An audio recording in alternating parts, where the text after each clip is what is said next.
Si loin, là-bas, la déforestation, 13 millions d'hectares de forêts tropicales disparaissent chaque année. C'est un quart de la France.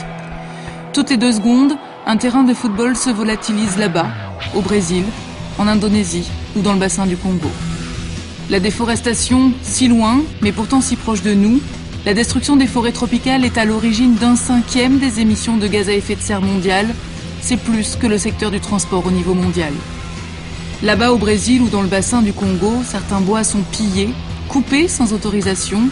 Les entreprises forestières profitent du manque de moyens, de contrôle et de la corruption des autorités. Ici, ce bois entre sur le marché européen avec de faux papiers, puisqu'aucune loi n'existe vraiment pour le contrôler. On le retrouve dans nos parquets, nos contreplaqués, nos meubles de jardin en bois tropical.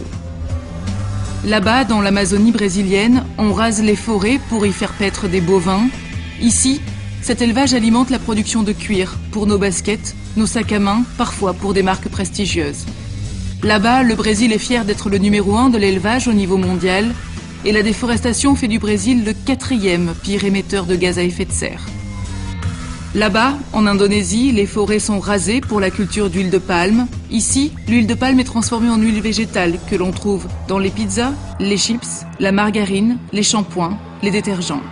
Et la déforestation fait de l'Indonésie le 3e émetteur mondial de gaz à effet de serre, donc le 3e pays pollueur de la planète, juste derrière la Chine, les États-Unis et devant le Brésil. Ici, pour rendre les voitures moins polluantes, on a créé ce qu'on nomme les biocarburants. Du carburant à base de matières végétales, comme la canne à sucre, le soja ou l'huile de palme.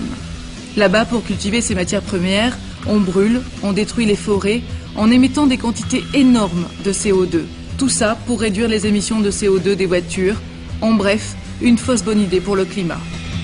Pour sauver les forêts, il faut donc arrêter les moteurs de la déforestation. D'abord, l'Europe doit réglementer le marché du bois pour réduire son empreinte écologique et bannir le bois illégal.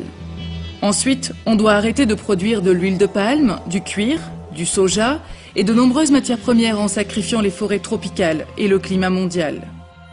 Enfin, les pays industrialisés responsables historiques du changement climatique doivent financer la protection des forêts, de leur biodiversité et de leurs habitants.